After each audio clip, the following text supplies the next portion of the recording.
Larry Steinhouse, and welcome to today's Money Chat Now interview. In this portion of the show, I take the opportunity to interview interesting people and introduce you to their products, their services, or just their good intentions. Hey, if you'd like to be a guest on my show, you can go to thelarrysteinhouseshow.com/guest. That's thelarrysteinhouseshow.com/guest. Let us know that you want to be interviewed, and I'm sure we can make that happen. Hey, let me tell you a little bit about today's guest. So my guest today is an award-winning author of 15 best-selling books and 8 #1 international bestsellers. Some of his many titles include Rings of Truth, Do This, Get Rich for Entrepreneurs, Unleashing the Authentic Power, The Power of Letting Go, Cracking the Rich Code, and The Entrepreneur. As an entrepreneur, my guest has launched 28 successful business ventures.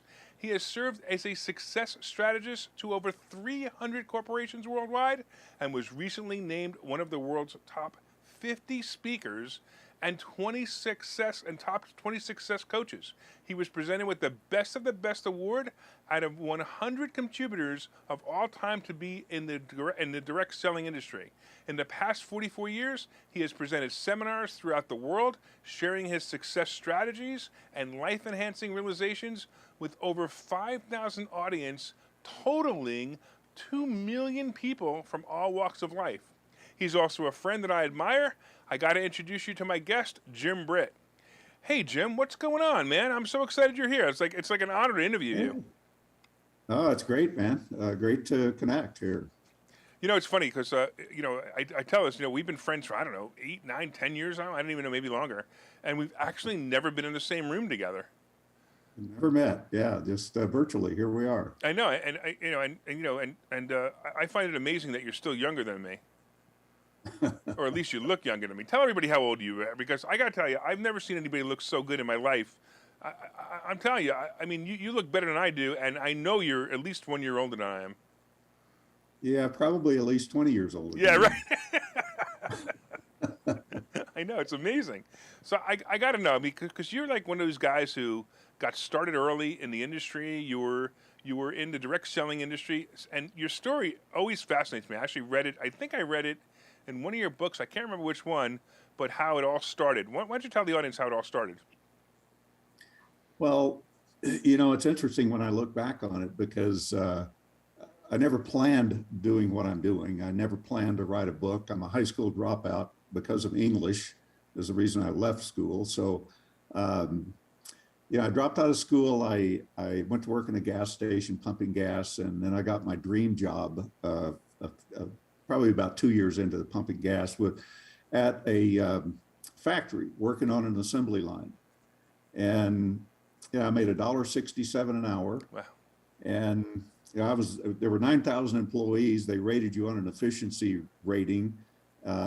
If you did under 85% efficiency, you got fired. And wow. Anything over that, you got into a little bonus pool, which was almost nothing.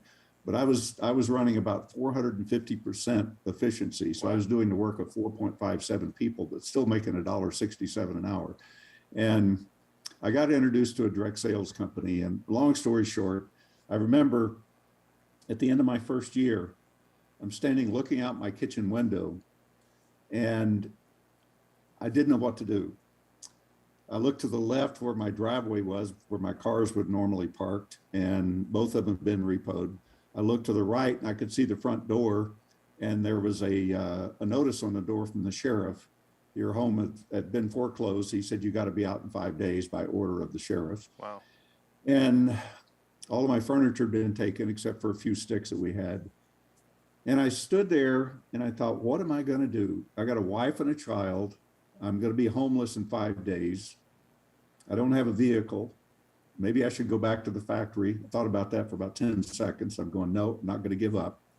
Now, keeping in mind over that year, that first year in the direct sales business, my commitment was to talk to 10 people every single day about my business and my product. And at the end of that year, standing there in my kitchen, I had talked to over 3,650 wow. people, and I made one sale.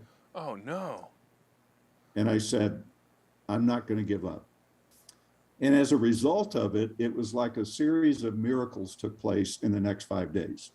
Wow. I had an opportunity presented to me by the one sale that I made, had an opportunity presented to me that over the next 12 months earned me almost $500,000. Okay, wait a minute. You gotta slow down a minute because I'm like blown away here. So first of all, you talked to over 3,600 people and you only made one sale.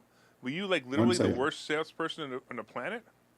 Yeah, I was doing it all wrong. I had never sold anything. I didn't know what to do. I was out there just flapping my jaws, telling people what I have, and I was all excited, but nobody bought. I mean, I would imagine one or two people would have bought out of pity.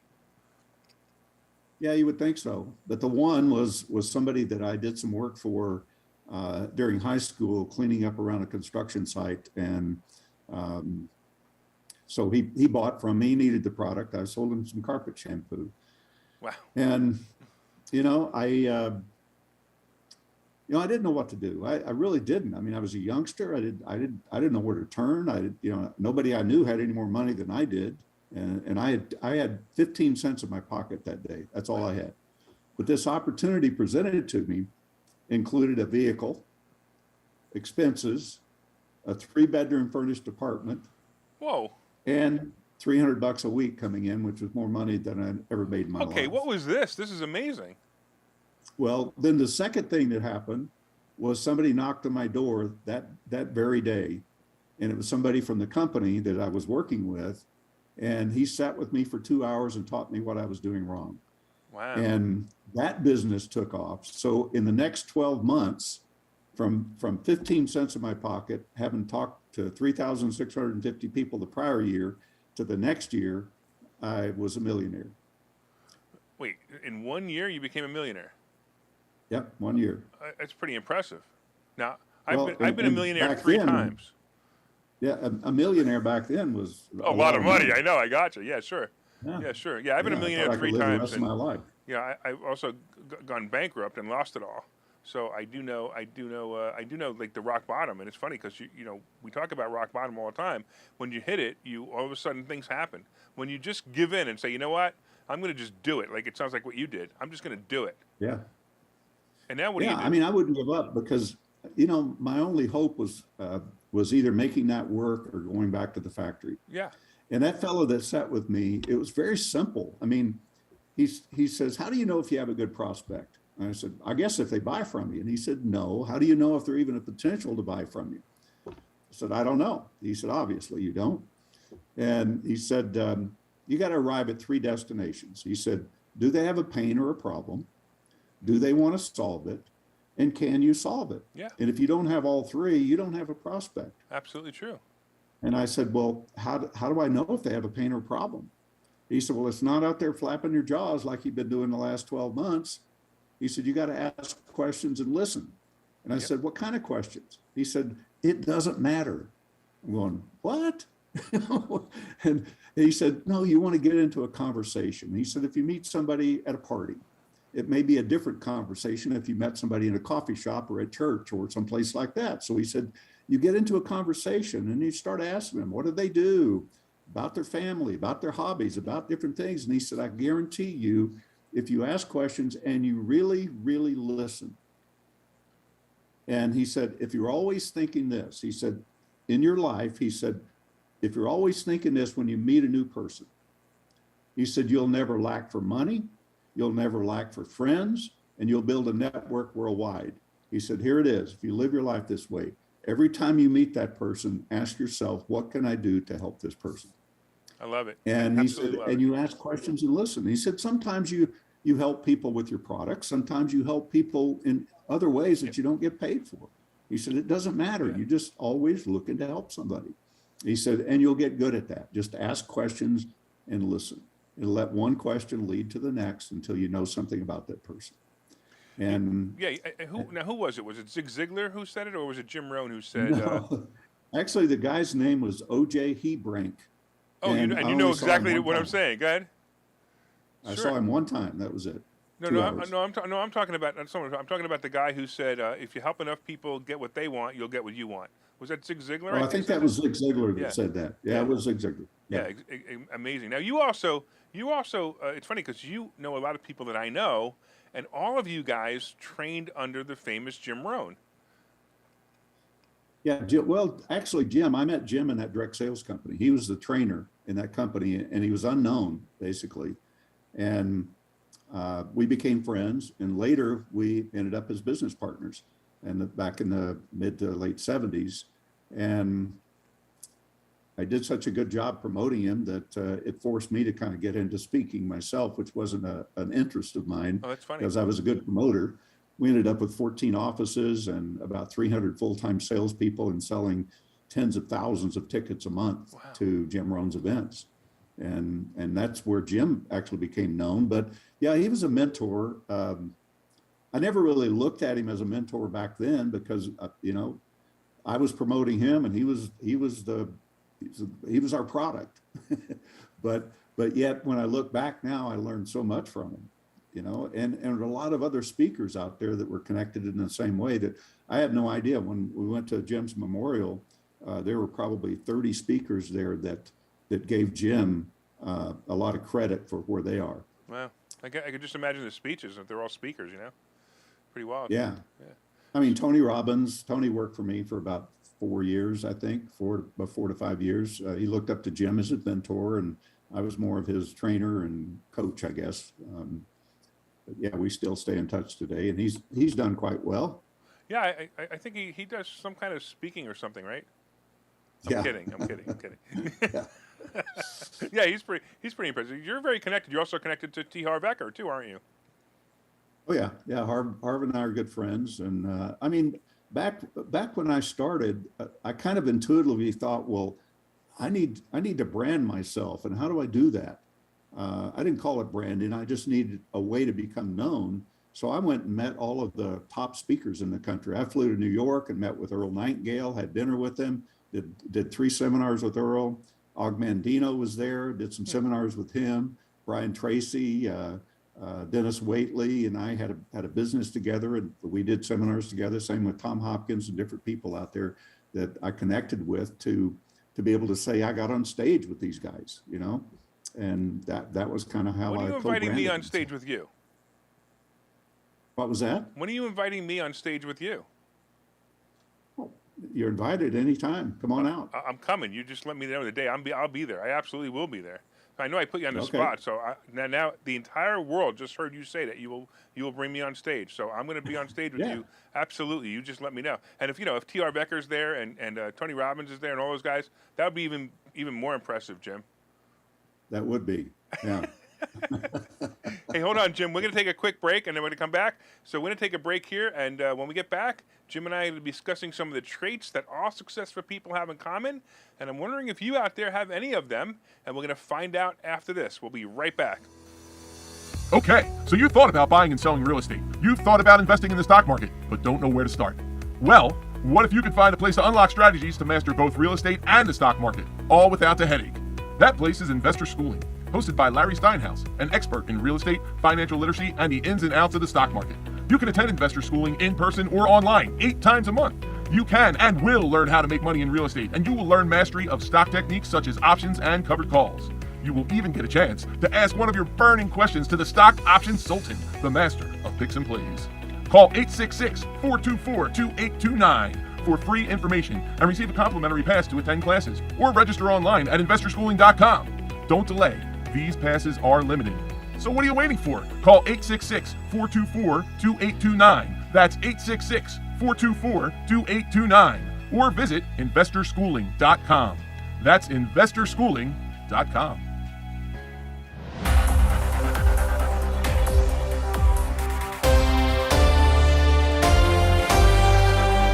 All right, welcome back to Money Chat Now, the interview portion. We are currently interviewing my friend Jim Britt, and if you'd like to be a guest on this show, please go to thelarrysteinhouseshow.com/guest.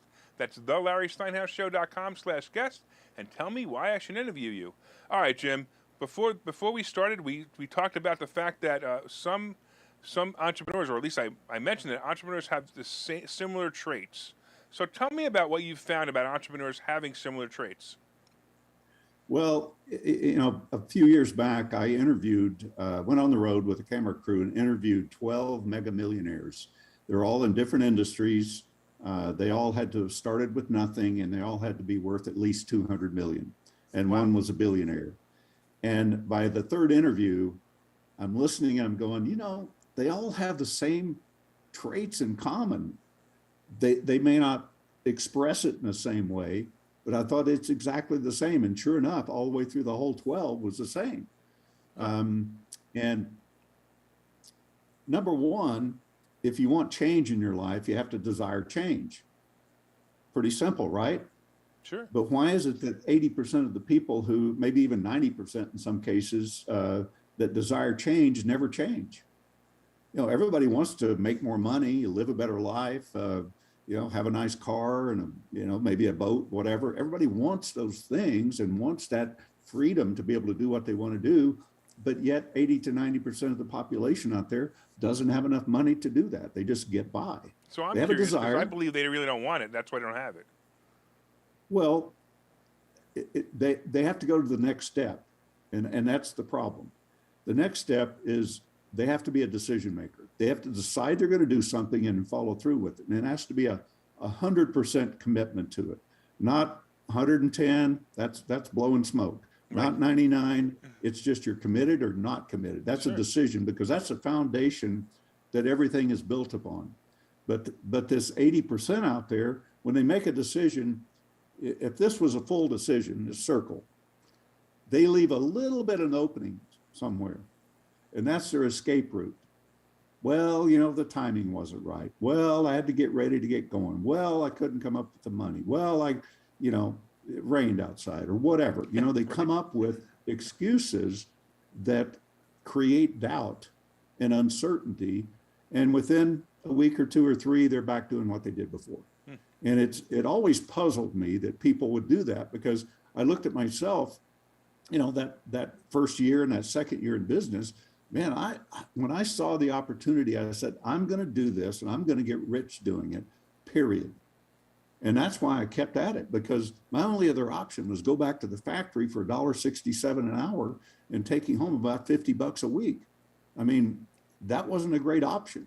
So I made the decision I'm going to move forward no matter what. I was going to do no less than whatever it takes. But then when you make the decision, you've got to take action on it. And there are so many people that they're always getting ready to get going because they're afraid. Yeah. They're afraid to move. They're afraid to take the step because they're afraid they're going to fail. And fear is a made up story. It's just a story that we create in our minds that's not real. Somebody asked me a few days ago, they said, well, I said, all fears are made up. And he said, well, what if a bear or something's chasing you through the woods? I said, it's a made up story. He said, yeah, but it's a bear chasing you. He said, that's real fear. And I said, no, you're making up in your mind what's going to happen if he catches you. I said, but I would run too. So, but we make up this stuff in our minds, So you've got to take action, and you got to do it quickly. I mean, in today's world, man, if you don't take action, somebody else is going to do it before you do. Oh, sure. So you got to move on it, even if it's little steps. And you may have to prepare something for a new business or something, but whatever you can do today, do it. That's going to move you closer to it, and keep yourself engaged. And then that brings up the next thing, because when you start taking action, if you're going to go from where you are now to where you want to be in the future, you're going to endure some pain. I mean, some pain of changing. Was it painful for me to go out and talk to 10 people every single day for a year? You bet it was. Was it painful to experience that much rejection? Yes. And people ask me today, how do you handle rejection? I'm going, I did that already. 3,650 times. That's right, that's true. Yeah, I said, that's another thing that you make up in your mind, the rejection. So you've got to be willing to endure some pain, because the you that you are now can't have the things that you want. You got to become somebody different. So every new income level, every new life level requires a different you. And if you look back on your life, you can see that. I mean, you've changed. I've changed. Yeah, absolutely. I mean, you and we've done it. And actually, I think it's about 10 years now. You and I have, you've probably seen a lot of change in me, because 10 years ago, that was when I had lost everything and I was rebuilding. And we had several conversations, and I was pretty impressed by a lot of things you did. I had no idea who you were, I think it was I don't remember. I think it was Alan Lowe maybe who introduced us, but I don't remember. Either way, or maybe it was Tony Canuli who he passed away last year. That was sad. One of them Oh yeah, no, introduced. yeah, Yeah, one of them. I think it was Tony who introduced us, and I was very that might have impressed by been. you. I'm sorry. Yeah, it's success at anything is simple. I mean, if it's complex, nobody's going to follow it anyway. Yeah. Yeah, So, it's true. if you got the desire to change, you make a decision to change, you take action to change, and you're willing to endure the pain. I mean, I look back at when I first started speaking. I remember one of my salespeople booked me in to talk for 20 minutes, and it scared the heck out of me. I mean, I went out. I knew it for about 30 days, and the day before, man, I'd go out and I'd throw up. I was so sick that I was scared to death. And when I got up to talk that first time, all I remember was I could hear a voice. It sounded like it was outside me, not coming from me. And it was almost like I was blinded. I couldn't see the audience. It was like they were a blur. And I spoke for about 20 minutes. They clapped. I left the guy there that booked me in there. I went out to the car waiting on him. And I said to myself, never again will I ever put myself in that position. Wow. And the more I stood there, I thought, well, you got one or two choices. Never do it again, or do it often until you get better at it. And that's the latter. And I put the word out to the 300 salespeople we had. And I said, I will go do a presentation for any one of you up to 3 a day for 50 people or more. Wow. And they started booking me in, and I got better and better at it. That's how I got into it. But man, I was scared to death probably for the first 100,000 people that I spoke in front of. I was still scared. Today I'm not. I'll work through that. But you got to become somebody different, man. Yeah, and as a speaker and an educator, I do the same thing. I'm teaching people all the time, and I remember the first few times. I mean, many years ago, I noticed that the first 2 to 3 minutes of my presentation, I would talk really, really fast because I was really nervous and I didn't know what I was going to say. And then I started to realize that, people can hear me better if I talk slower, if I speak, if I speak in full sentences instead of jumping myself back and forth. It just changed. And then I started going on the radio every day. And when I went on the radio every day, the same thing. The first couple of times I went on the radio, I did the same thing. I spoke really fast. And then I realized, okay, slow it down. In fact, I remember there was something that you taught me, which is hysterical, because I use it all the time now. I use a teleprompter all the time now. And it was something that you had said on a video when I first met you. You looked at my video and you actually said, your video's awful. You need to use a teleprompter because you look like you're reading. I don't remember exactly what it was, the way you said it, and I was like, okay, so I got a teleprompter, and I started using it, and sure enough, how much more, I got so much better. All right, we have about 2 more minutes, but so tell me a little bit about Cracking the Rich Code, because I know that that's where you were going, and this series of books that you created is phenomenal. Yeah, well, Cracking the Rich Code, I have a series I'm doing with Kevin Harrington from the TV show Shark Tank, and Tony Robbins endorsed the series. We're now in book number 9 in the series. It's a collaboration. We have 20 co-authors in each book, plus Kevin and I. And it's a PR, marketing, branding, lead generation system. And we have our own social media network that we've set up, a community, but our own social media platform that has 9 different components of content that our co-authors post, and we've got right now 180 co-authors that are just fabulous people. I mean, talent beyond measure. I mean, it's just so great. And so that's part of the book series. So we're always looking for co-authors to be able to contribute, usually coaches, speakers, entrepreneurs, people generally looking to help other people is kind of the type of person we're looking for. And it's just a great series, having a big impact, and it's a great way to, especially for somebody new as an entrepreneur or a coach or a speaker, it's a great way to brand yourself, to say, hey, I'm endorsed by Tony Robbins. I'm in a book with, a star from Shark Tank. All of our books are #1 international bestsellers. Anyway, it's a fabulous opportunity. And they get to know you, and that's the best part. Yeah, and I'm a part of it too. So yeah, yeah. I So mean, it's I know of Tony Robbins. I've actually been to Brian Tracy's house, but I know of Brian. I'm sorry, I know of Tony Robbins, but I've never met him. I know you're a nice guy. I just don't know if Tony Robbins is a nice guy. I just know you are. yeah. Tony's a nice guy. He's got a I'm sure different he is. style than I I'm do, sure he but is. Yeah, I'm sure he is. yeah, he's a nice guy. He's probably similar But to yeah, my it's just style in your face. You're a very humble guy. I'm a very in your face kind of guy. yeah. Well, I just like to tell things like it is and keep it simple. I mean, I don't write all of my books that I've written are they're not written above a 10th grade education because I didn't go past that. So Real I quick, don't Jim, use any big words. tell everybody how they can get a hold of you. Well, you can reach me at jimbritt@jimbritt.com if you'd like more info on the Cracking the Rich Code. I also have a Cracking the Rich Code program online. That's a 4-month program helping people to change their subconscious I'm sorry, we're just out of time. programming. Do you have links to that on your jimbritt.com website? I do have. Okay, Yeah. great. So they can reach you at jimbritt.com, and they can reach you at is it Jim at Jimbritt or Jimbritt at Jimbritt? jimbritt@jimbritt.com All right. or crackingtherichcode.com as well. Awesome, man. Well, I gotta say thank you, Jim. I totally appreciate you.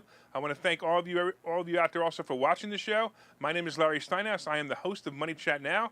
Money Chat Now is live every morning at 7:30 a.m. and you can find us on Facebook, LinkedIn, Twitter, and YouTube. And of course, if you'd like to be a guest on the show, go to thelarrysteinhouseshow.com/guest and make it a profitable day.